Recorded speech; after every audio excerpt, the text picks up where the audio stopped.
Hello बच्चों। Last lecture में हमने जो क्लास 12th के इलेक्ट्रिक चार्जेस एंड फील्ड के बारे में पढ़ा था और कॉन्सेप्ट ऑफ इलेक्ट्रिक चार्ज हमने पढ़ा था। तो उसमें हमने लास्ट क्वांटाइजेशन के कुछ क्वेश्चंस कराए थे, न्यूमेरिकल सॉल्व कराए थे। अब उससे रिलेटेड थोड़े कुछ और पॉइंट को समझते हैं और फिर उसको कंटिन्यू करते हैं। देखिए, सबसे पहले क्वांटाइजेशन ऑफ चार्ज मैंने बताया था और उसके साथ साथ चार्ज के कुछ न्यूमेरिकल करा दिए थे क्वांटाइजेशन और चार्ज पर बेस्ड। अब आगे क्या है कि अगर मैं बात करता हूँ किसकी, चार्ज की, है ना। अब देखिए, चार्ज से रिलेटेड कुछ क्वेश्चन आते हैं, जैसे कि चार्ज क्या करता है। एक्चुअली चार्ज जो होता है, चार्ज क्या करता है, चार्ज जो है प्रोड्यूस करता है इलेक्ट्रिक फील्ड, है ना। चार्ज क्या करता है, इलेक्ट्रिक फील्ड प्रोड्यूस करता है, ठीक है ना। अब क्योंकि हमको पता है कि चार्ज जो होता है क्यू, ये क्या होता है, एक स्केलर क्वांटिटी होती है ना। ये मैं बता चुका हूँ थोड़ा सा। और जो इलेक्ट्रिक फील्ड होता है वो क्या करता है, वो एक वेक्टर क्वांटिटी होती है। तो इलेक्ट्रिक फील्ड जो होता है वो एक वेक्टर क्वांटिटी होती है, ठीक है। और इसके साथ साथ चार्ज जो क्या करता है कि मैग्नेटिक फील्ड को भी प्रोड्यूस करता है, कर सकता है, ठीक है ना। अब इसके साथ साथ जो चार्ज है अगर मूव कर रहा है तो ये और क्या कर सकता है, ये इलेक्ट्रो मैग्नेटिक फील्ड के साथ साथ, जिसको कि हम वेव भी बोलते हैं, इलेक्ट्रोमैग्नेटिक वेव भी प्रोड्यूस कर सकता है। तो यानी कि चार्ज ये सारी चीज़ें कर सकता है, बट किस कंडीशन पे करेगा ये थोड़ा सा हमको देखना है, ठीक है ना। तो जैसे कि मैंने बोला, चार्ज एक आपका क्या होता है, स्केलर क्वांटिटी होता है। इट मीन्स कि it only have magnitude but doesn't have any direction. Okay. तो सबसे पहले चार्ज की यूनिट में प्रीवियस उस लेक्चर में बता चुका हूँ। इस लेक्चर में मैं चार्ज का थोड़ा सा आपको डायमेंशन बता देता हूँ। देखो, चार्ज के डायमेंशन के लिए, क्योंकि डायमेंशन भी काफ़ी आ जाता है पेपर में, तो डायमेंशन अगर मैं इसको दिखाऊं तो डायमेंशन ऑफ चार्ज जो होगा,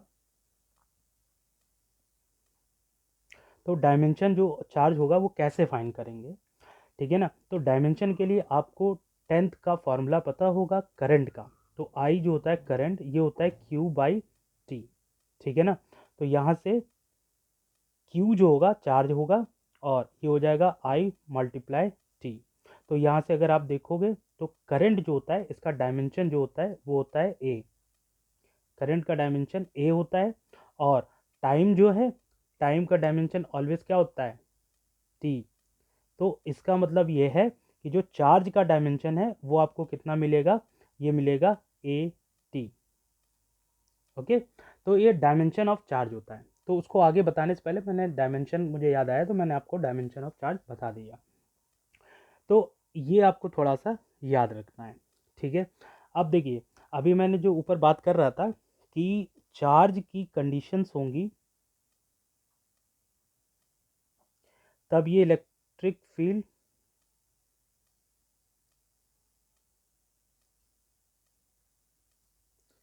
या मैग्नेटिक फील्ड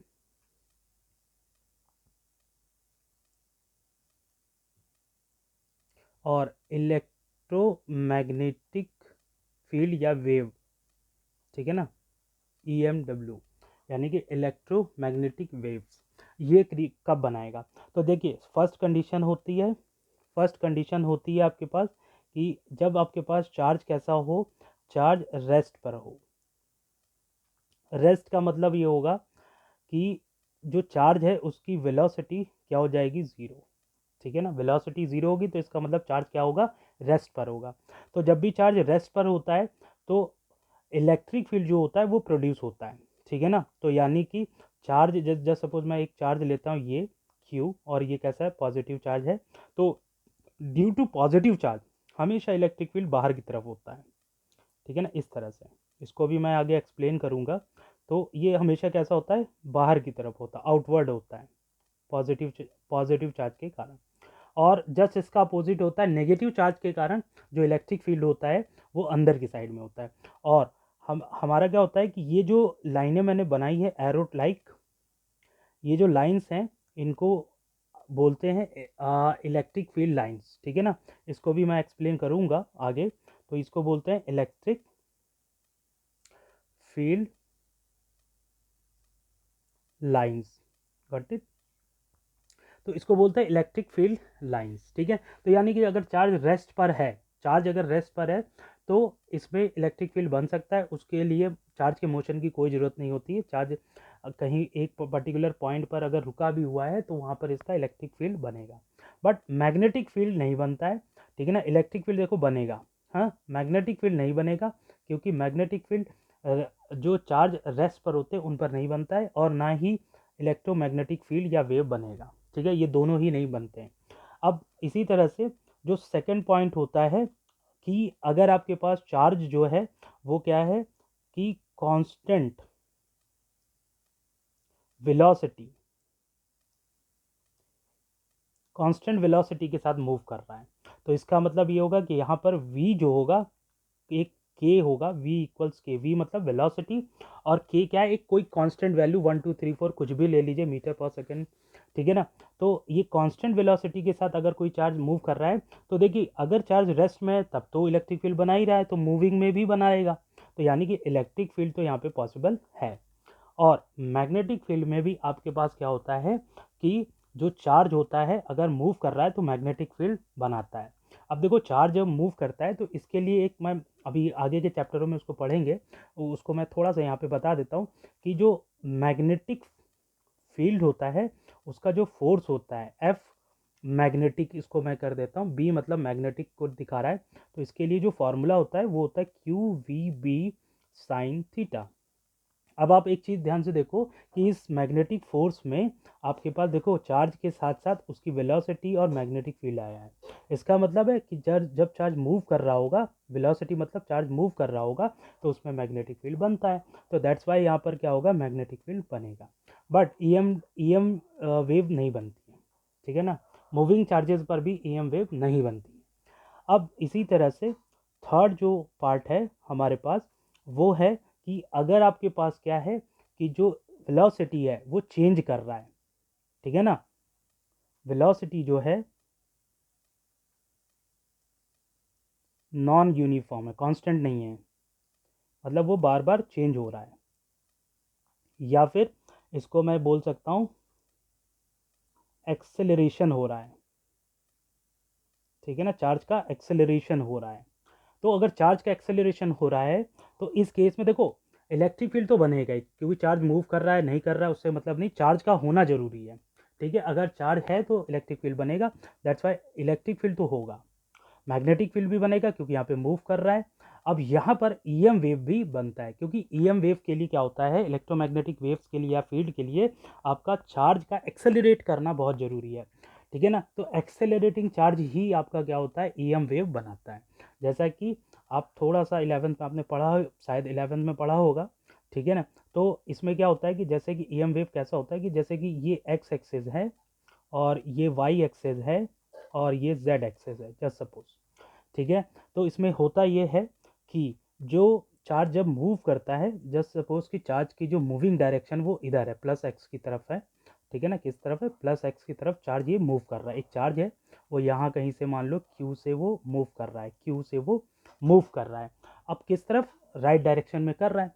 तो अब होगा क्या कि इसमें क्या होता है कि जैसे मान लो कि इलेक्ट्रिक फील्ड ऐसा हॉरिजेंटल होगा, जस्ट सपोज इलेक्ट्रिक फील्ड ऐसा होगा, ठीक है।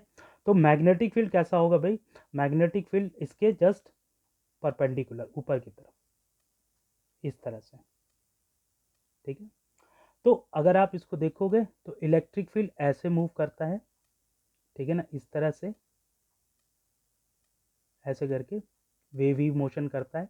और जो मैग्नेटिक फील्ड होता है वो ऐसे करता है ना। तो मैग्नेटिक फील्ड कैसे करता है ये, ठीक है। तो ये ऊपर, ये फिर नीचे, ठीक है ना, फिर ऊपर फिर नीचे ऐसे करके, ठीक है। और ये कैसा होता है, ये हॉरिजेंटल होता है। इलेक्ट्रिक फील्ड कैसा होता है, हॉरिजेंटल होता है, हॉरिजॉन्टल, और मैग्नेटिक फील्ड उस पर जस्ट परपेंडिकुलर होता है। तो यानी कि हॉरिजॉन्टल वाला अगर मैं शो करूं तो ये इलेक्ट्रिक फील्ड होगा, और जो ये परपेंडिकुलर है ये मैग्नेटिक फील्ड भी होगा, ठीक है ना। तो इस तरह से ये क्या करते हैं, मूव करते रहते हैं, ठीक है ना, एक साथ परपेंडिकुलरली मूव करते रहते हैं। और इसकी मूविंग डायरेक्शन, इलेक्ट्रिक फील्ड की डायरेक्शन, मैग्नेटिक फील्ड की डायरेक्शन क्या होती है, always perpendicular to each other होती है। मतलब कह सकते हो कि जब चार्ज मूव कर रहा होगा तो इस तरह से मूव करेगा, इस तरह से, ऐसे ऐसे ऐसे, आगे पीछे इस तरह से, ठीक है ना, मूव करेगा। फिर और जो मैग्नेटिक फील्ड होगा वो ऐसे इस तरह से मूव करेगा, ठीक है ना। तो सिंपली वो ऐसे मूव होता है। तो ये दोनों ही आपस में परपेंडिकुलर होते हैं। तो ये चार्ज का कॉन्सेप्ट था जो कि पेपर में काफ़ी पूछा जाता है। नेक्स्ट जो है, नेक्स्ट जो पार्ट है वो न्यूमेरिकल पार्ट है थोड़ा सा। और वो न्यूमेरिकल पार्ट क्या है, वो है कि अगर आपके पास क्या है, कह रहा है कि एक चार्ज बॉडी है, ठीक है ना, एक चार्ज बॉडी है, इसमें क्या है, इन दोनों को रब करते हैं। तो रब करने पर इस वाली ए बॉडी से बी में क्या होता है कि एक पर्टिकुलर टाइम में जो रेट ऑफ चार्ज ट्रांसफ़र है, ठीक है ना, क्या, rate of electron, not charge, electron transferring जो है, रेट ऑफ इलेक्ट्रॉन ट्रांसफरिंग, जिसको कि हम एन एन से इलेक्ट्रॉन, नंबर ऑफ इलेक्ट्रॉन को एन से दिखाते हैं, तो उसका रेट जो होगा उसको हम दिखाएंगे D N by D T से, ठीक है ना, इससे दिखाएंगे। रेट है ना, तो टाइम आएगा नीचे। तो ये मुझको दिया है, मान लो कितना, 10⁻⁷। तो इतना मतलब कि अगर आप देखो कि rate of electron transferring, number of electron transferring है 10⁻⁷। तो वो ये पूछ रहा है कि क्वेश्चन में कि ये बॉडी जब रब होगी तो इसमें से इसमें कितने 2 मिनट में कितना चार्ज ट्रांसफ़र हो जाएगा। टाइम कितना दिया है, 2 मिनट्स में कितना चार्ज ट्रांसफ़र हो जाएगा from A to B after rubbing.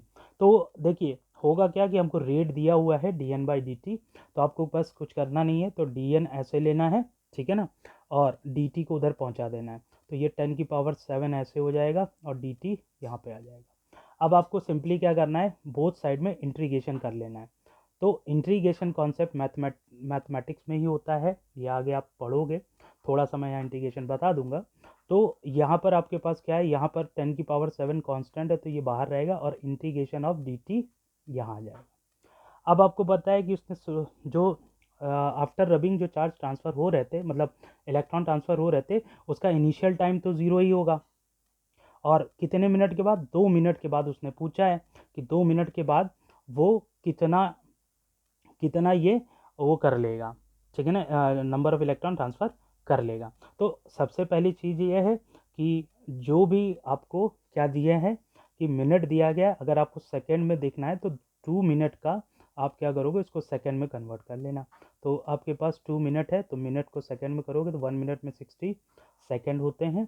तो दैट्स वाई यहाँ पर कितना हो जाएगा, 120 सेकेंड, जो 120 सेकेंड में कितने इलेक्ट्रॉन ट्रांसफ़र होंगे वो मुझे लेना है, ठीक है ना। क्योंकि सेकंड इसलिए लेना है कि हमको एमकेएस सिस्टम को याद रखना है, मीटर किलोग्राम सेकंड सिस्टम जो होता है, या फिर एसआई सिस्टम जो होता है उसको याद रखना है। तो अगर आप देखोगे तो जीरो से कितना 120 सेकंड में कितना इलेक्ट्रॉन ट्रांसफ़र होगा, और मान लो कि जीरो से कितना इलेक्ट्रॉन ट्रांसफ़र हो रहा है, कैपिटल एन ट्रांसफ़र हो रहा है। तो देखो इंटीग्रेशन में एग्जैक्टली होता क्या है, ये मैं थोड़ा सा कॉन्सेप्ट बता देता हूँ कि इंटीग्रेशन में करते क्या है। कि इंटीग्रेशन में आपके पास होता है कि अगर इंटीग्रेशन आप क्या कर रहे हो, डी, ठीक है, ये जो साइन बनाया है ये इंटीग्रेशन साइन होता है। और अगर मैं डी एक्स के रिस्पेक्ट में इंटीग्रेशन कर रहा हूँ, एक्स के रिस्पेक्ट में इंटीग्रेशन कर रहा हूँ, अंदर कुछ नहीं है तो 1 मानना है। तो 1 का इंटीग्रेशन जो होता है, इस यहाँ पे जो भी होगा उसके रिस्पेक्ट में वही आ जाएगा। मतलब एक्स है तो 1 का इंटीग्रेशन एक्स आ जाएगा, ठीक है ना, क्या आ जाएगा, एक्स। और इंटीग्रेशन की एक खास बात होती है कि इसमें एक इंटीग्रेशन कांस्टेंट भी ऐड होता है, ठीक है ना। जब देखो ये इंटीग्रेशन कांस्टेंट तब ऐड होगा जब यहाँ पे लिमिट नहीं होगी, बट अगर यहाँ लिमिट है तो वहाँ पे इंटीग्रेशन कांस्टेंट लगाने की ज़रूरत नहीं है आपको, ठीक है ना। तो यानी कि इनडेफिनिट, इनडेफिनिट मतलब जब लिमिट ना हो तो इनडेफिनिट उसको बोलते हैं इंटीग्रेशन, तो उसमें आपको सी लगाने की ज़रूरत पड़ती है। बट अगर लिमिट दी गई है तो वो डेफिनिट इंटीग्रल होता है, तो उसमें लगाने की ज़रूरत आपको नहीं पड़ती। तो बस यही कॉन्सेप्ट यहाँ यूज़ करना है। देखो यहाँ पे dn था तो यहाँ अंदर 1 है, तो dn के रिस्पेक्ट में 1 का करेंगे तो ये आ जाएगा n, और लिमिट जो है 0 से कैपिटल N है, 10⁻7 ये रही, ठीक है ना। और t के रिस्पेक्ट में अंदर क्या है 1, तो इसका करोगे तो ये आ जाएगा t, और इसमें टाइम कितना लग रहा है 0 से 120, ठीक है ना। अब लिमिट को कैसे पुट करते हैं, तो लिमिट में क्या होता है कि पहले ये जो अंदर है इसमें अपर लिमिट n की जगह रखेंगे, तो यानी कि कैपिटल N, और फिर बीच में माइनस लगता है, फिर n की जगह लोअर लिमिट रखते हैं यानी कि 0, ठीक है ना, यानी कि 0। और राइट साइड में आपके पास क्या होगा कि 10⁻7 ये ऐसा ही है, ठीक है। और इसी तरह से यहाँ t की जगह क्या रखेंगे 120 और फिर -0, ठीक है। तो आप यहाँ से देखो कि number of electron transfer capital N कितना आ रहा है 120, यानी कि 120 को लिखेंगे 120 इंटू 10⁻7, तो एक जीरो और इसमें ऐड कर दो तो ये हो जाएगा कितना 12 इंटू 10⁻8, ठीक है ना। तो इतना, ठीक है। तो अब आप देखोगे 12 इंटू 10⁻8, अब देखो हम क्या करते हैं कि 1 डिजिट के बाद ऑलवेज डेसिमल बनाते हैं, तो उसके लिए हमको क्या करना होगा कि जब हम यहाँ पर क्या करेंगे डेसिमल बना रहे होंगे, तो जैसे ही हम यहाँ पर क्या करेंगे कि डेसिमल बनाएंगे, तो इसमें देखो 12 इंटू 10⁻8 है, तो उसमें 10 का ऊपर और 10 का नीचे मल्टीप्लाई कर देना, ठीक है। तो 10 का ऊपर 10 का नीचे मल्टीप्लाई कर देना, तो ये वाला 10 इसको 9 कर देगा, और ये वाला 10 इसको डिवाइड करके 1.2 बना देगा, और ये क्या हो जाएगा 10⁻9, ठीक है ना। तो ओवरऑल नंबर ऑफ इलेक्ट्रॉन जो ट्रांसफ़र हुए हैं बॉडी, कौन सी बॉडी से, बॉडी ए से बी में जो नंबर ऑफ इलेक्ट्रॉन ट्रांसफ़र हुए हैं वो इतने होंगे जो मैंने अभी कैलकुलेट करके दिखाया आपको, तो ये फाइनल आंसर इसका होगा, ठीक है। आई होप ये समझ में आया होगा। चलिए आज के लिए इतना ही करते हैं, नेक्स्ट वीडियो में फोर्स, कूलम्ब फोर्स के बारे में हम पढ़ेंगे। Thank you.